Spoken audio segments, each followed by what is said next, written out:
Look, we gotta give some justice to the Squawkabilly. This thing is one of the newest Pokemon, and it's already one of the most forgotten. But he's definitely the definition of mid-ass early route bird with just base 96 attack, no bulk at all, and mediocre speed. And unlike its early bird counterparts, Squawkabilly doesn't even evolve, which feels bad. But it does have access to one of my favorite abilities, which kinda saves it. So Guts gives you a 50% boost to your attack stat if you've got a status condition. So when we run a Flame Orb to give ourselves a burn, Billy can start to do some damage. It can run Stab Facade, which now becomes a 140 power nuke, Big Ol' Stab Brave Birds, or even Terra Blast Ground for good coverage. With a little bit of speed support from Tailwind or Sticky Webs, because guy's slow as hell, Squawkabilly can become a lot more of a scary threat than people give it credit for.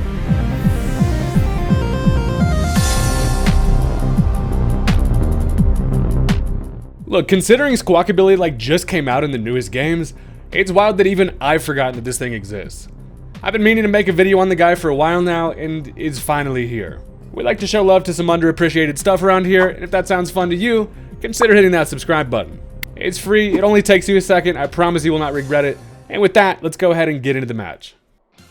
Alright, so you may have noticed it, my opponent is working with a crazy team. First of all, they've got a rain mode with Politoed Drizzle along with an Overquill, but there's also a Lugia, there's Ursula, there's crazy stuff over there, and I've mostly got nonsense, so our work's gonna be a little cut out for us, but regardless, I lead off with the Spidops, because Chopsticks over here likes to lay down some spikes, and if I can slow things down, at least that gives you a little bit of an upper hand. So, they end up swapping directly into the Quill. They're thinking they're gonna go with the Rain right away, and I don't know who pissed off this Overquill today, but I'm really hoping it was not me, because that thing's looking angry and sharp as hell over there. So, I figure, I'm just going to go ahead, I'm going to set up a layer of spikes. You can't go wrong with that. Also, there's Overquill's the biggest spike possible, so I figure make them feel nice and at home. So, it turns out they go for a Swords Dance. If it wasn't sharp before, now with that +2 attack, thing's looking real sharp. So, it has the Swift Swim ability, it's going to be doubled speed. Now with a Swords Dance, this thing is going to be trouble. So, turns out the fella also has Scale Shot. I don't think I even knew that it got access to that, but with the Scale Shot,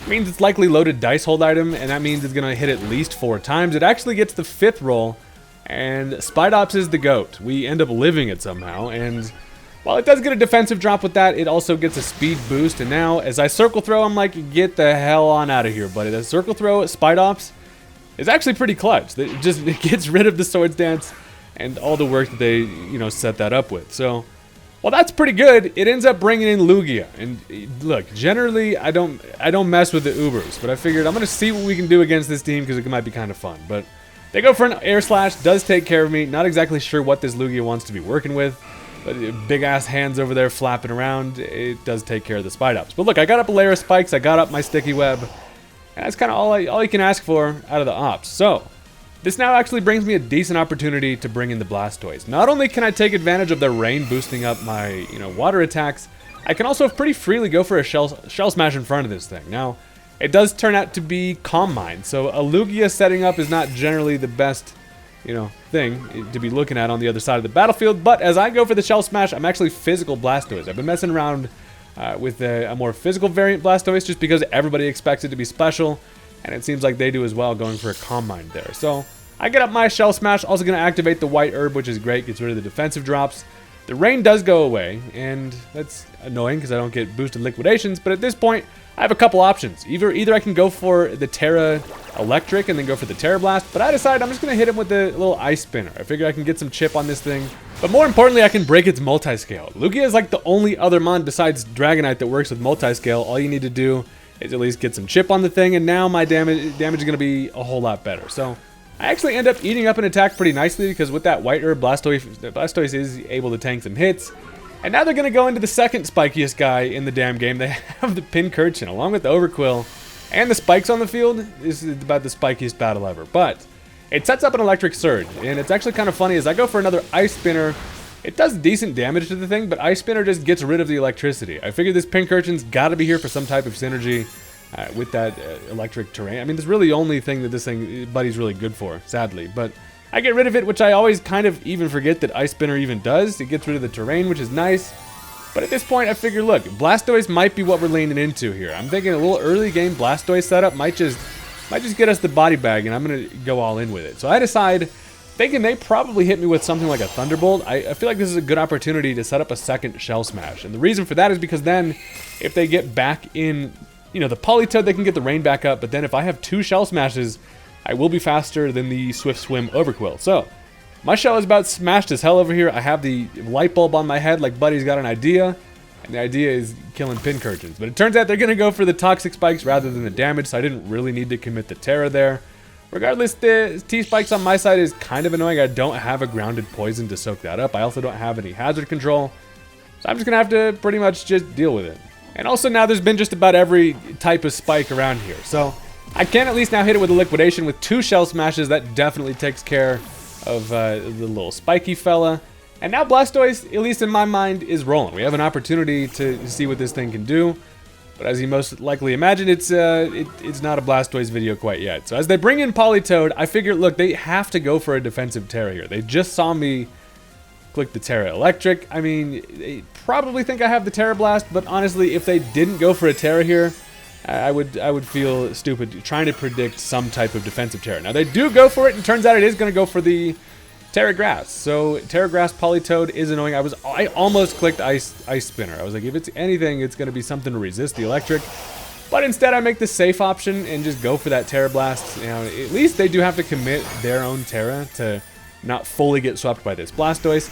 So sadly for me, it doesn't do quite enough to take care of the thing. And then they also have the Earth Power to just destroy me. So down goes the Blastoise. I lose my Terra with it. But honestly, at least baiting them into having to use their own Terra, it's really good for kind of my offensive options in the back, knowing that there's no crazy surprises. So here's the plan. First of all, I have this Kilowattrel that's kind of a crazy idea, but it pairs decently well with my other bird, and that's the Billy Boy. I'm trying to play toward either Kilowattrel doing stuff or the Squawkabilly in the back. And considering this guy's team is about scary as hell, I feel like I do actually also have a better option with the Squawkabilly, just looking at what they're working with. So I go for the Tailwind, thinking maybe I can get this thing to swap out, fearing a Hurricane. But no, it just stays in. But Politoed's got balls of steel and just goes for a Weather Ball, and that takes care of me. So now I'm down to 3 Mons, but I have a Squawkabilly behind a Tailwind, and damn it, we're gonna see what we can make this thing do. So we bring in Billy, and while generally I don't have my burn yet from my Flame Orb, I'm actually free to just click a Brave Bird here. It's easily in range to take care of a Grass-type Politoed, and nothing wants to switch into the Billy Boy. They go into Lugia, which is actually, it's kind of a hilarious, you know, juxtaposition here is seeing Lugia versus the Squawkabilly. We're both just a couple of flapping guys. That is just the god of the sea, and I am just a burnt parrot. So, you know, I get my Flame Orb now. I am going to be faster, and we have it in range to where if Assad can kill the Lugia, which has got to be the most satisfying thing ever. We effectively allowed the Lugia to pretty much do nothing, and Squawkabilly grabbing the kill is sick as hell.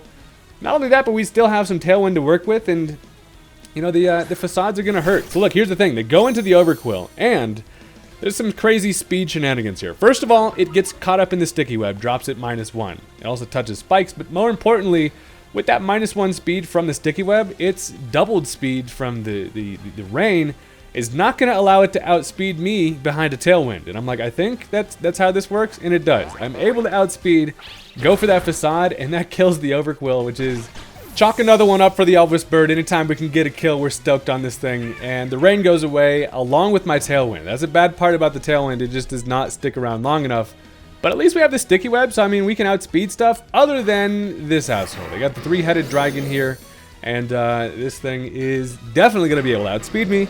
And knowing that Squawkabilly, I at least wanted to try to maybe see if we can do some more with it. I also figure that Palisand doesn't really do much here. I'm going to bring in the Pocket Sand just on a switch in here, thinking maybe they go for a Draco Meteor. If they do, that's going to allow me to switch back into something like a Dragonite and be able to take an attack with the special attack drop. So as they do go for a Draco Meteor, it actually misses, and that's even better. I'll take that. We do get poisoned by the Toxic Spike, which, you know, isn't that big of a deal. But now I feel like this thing probably wants to just stay in and go for damage. But I'm just going to set up my Stealth Rock. I figure if I can punish any type of switch, Stealth Rock's kind of my best bet here. I'm not going to do considerable enough damage to the Hydreigon to where, you know, it's going to help out anything really. So I just figure I'm going to set up my Stealth Rock. A lot of the time, Palisand is kind of just over here with his shovel spinning on his head, not doing shit. This thing is kind of, it's not great, but it's got one of the best shinies, and it's just a cool Pokemon. It's a haunted sandcastle that's a black sand beach shiny. thing is sick as hell. So they end up swapping back into the Politoed here. It's going to reset Rain, which doesn't really matter. But now the bad thing is I can't really hard switch anything into this, which allows it to go for a Surf. Funny, they're carrying Weather Ball and Surf, but Surf does take care of the Sandcastle. I feel like Water Compaction should give you an immunity to water. That would be sick as hell, but it doesn't. And now I've got 2 Mons left. So here's the thing. I'm kind of playing toward Dragonite being my potential win condition, but also young Billy can come right back in here. I can outspeed this thing naturally and then grab myself the 3rd kill for the bird of the match, which is actually doesn't happen often. So I go for the Facade, does take care of the Politoed, and now I've got ourselves in a winnable a potential match, but it's going to be, I'm going to need some things to go right. So they've got 2 Pokemon left. It's going to be the Hydreigon, and they have the Blood Moon Ursaluna in the back. So 2 very scary threats, and while I have the Dragonite, it seems like as they go into this thing that, you know, their best option here. It does take some Stealth Rock Chip, but also it could just outspeed me. There's no way my Parrot is going to be faster here. So I decide it's probably my best bet to just sack this thing. And Squawkabilly oftentimes is best used as a sack, and that's what happens here. Because they're kind of forced to go for the Draco Meteor to guarantee they get a kill. At least they probably feel that way. Draco Meteor does take care of me, but now I kind of have it exactly where I give myself my best shot here with the Dragonite. Because since there's no Stealth Rock up, my multi-scale ability is still intact. Now, knowing that I can live a -2 Draco Meteor easily, I can go for an Ice Beam, and I have to lock myself into that. By the way, yeah, I'm using special attacking Dragonite. They go for the Draco Meteor there. It does do a considerable chip, but I finish it off with an Ice Beam. And the reason why I have to use Ice Beam there is because with the final Mon being the Blood Moon, I can't really Draco Meteor there and then be stuck with that minus special attack. And at least Ice Beam is going to be a super effective hit. With the Choice Specs, there's a chance to do decent damage. The bad thing is, this is about the thickest bear in the damn world. It comes in, takes Stealth Rock and Spikes and Sticky Web, so Buddy's all tangled up. But looking at this damage, I'm going to need a Freeze or a Crit to hopefully get enough to kill it. And it's max HP, so it's able to live. And sadly for us, since my multi-scale was broken, I cannot take a Blood Moon. And down goes the Dragonite, and we almost had him. Like, this is sometimes the way it goes. So we're gonna lose that one 1-0. But Squawkabilly killed the Lugia, so I feel like that's just, in general, a pretty damn good day for your boy. And it's just the way it goes sometimes. So that was a fun one. And with that, that's going to bring us into our next game. I always try to hit you with at least 2 around here and see if we can get the Squawkabilly to do a little something more. And look, if you stuck around this far into the video, I will ask, hey, hit that like button. It helps out the channel. It tells the YouTube algorithm or something to push it. And with that, let's get into the next game. Alright, so this time, my opponent has both a very scary team and just some kind of weird threats on it. Now, as they lead off with the Luxray, that is the kind of thing we're talking about here. It is going to intimidate the Kilowattrel lead. However, this is fine. I figure I can just go for a Volt Switch. Don't know exactly what this thing wants to do, other than just look like a badass over there, but I get the Volt Switch, which is actually really good chip. I do take some Life Orb, but now I can switch into whatever I want. And guess what? Palisand does not have many options to come in on stuff super easily, but a physical electric type is the exact type of guy we're looking for. I bring in the Pocket Sand, and we look like we're all surprised, but they go for the Psychic Fangs, which, you know, doesn't do much. And also, they touch the Rocky Helmet, so we get some more chip on the thing as it does have leftovers. So it's not going to be a gut set, which makes me feel like at least even if they have Crunch, they probably don't click it here. So rather than clicking Stealth Rock, I'm going to go Shadow Ball. The reason for that is because they have a Hatterene in the back. And I figure surely they switch into Hatterene here, thinking they can bounce back some Stealth Rock. And to my surprise, nope, I'm greeted instead with the longest neck-ass palm tree ever. So it does frisk me, and they're like, hey boss, there's a Rocky Helmet over there if you didn't just see that, which is not very helpful for them. But I get the Shadow Ball off. Doesn't do much damage, but at least a little bit of chip here. And now I'm thinking, alright, surely I just get bopped here by like a Leaf Storm, so I'm going to switch into the Spidops.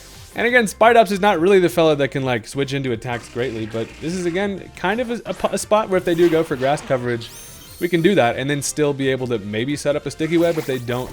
It's really, honestly, them having a Hatterene on Team Preview puts me in a spot where I can't really freely go for hazards, but since they didn't switch in on the Stealth Rock, I figured, you know what, I'm going to go ahead and set up the Sticky Web here. Now, keep in mind, they did actually have the physical Palm Tree. They go for the Seed Bomb and then the Dragon Hammer, which we're just taking hits all day out here. That base 92 defense coming in a little clutch on the guy. So they go for one more Dragon Hammer, squish my ass like a bug, and I'm dead. So, you know, at least I was able to get up the Sticky Web and sometimes that's all the value you can get out of the ops. So while we're fine with that, now I've got to try to figure out how I'm going to win this match. And honestly, this team relies a little bit on the Blastoise setup, and it's at least the primary sweep mode with this. And I'm going to try it out first because as I bring it in, they're probably like, I don't know why you would do that. I can just Seed Bomb here. Clearly, I go for a Terra. I figure they might predict that, but I'm kind of fine with it because as long as Blastoise can take an attack, I can now get a Shell Smash up. And with that, I'm going to be able to outspeed everything on the team,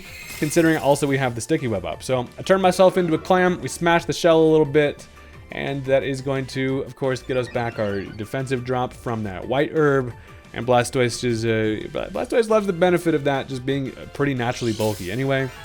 So we pull out the White Herb, and now we're going to play directly into the trap of just going right for that Seed Bomb. Now the bad thing about this setup is whenever I go for this committing to the Blastoise early, I always feel like I'm going to get myself in a spot where, you know, they have a defensive Terra, and it's more than likely I'm not going to be able to complete a sweep. But I go for the Ice Spinner there. Turns out it has a Yachi Berry, which is kind of crazy. He ate his berry all the way up in there, and high-ass elevation, he didn't even hardly see it, but it's going to be enough to kill it because, of course, it's 4 times weak, and I had a Shell Smash. So, well, that feels pretty good. Now we got to see what we can do with this Stoise here. So, they decide to bring in the Scizor here. And this is an interesting one because if it's fully defensive, it might be able to take an attack, and if it's like Defog, it can get rid of the hazards. But it turns out I just liquidize his ass right into the water.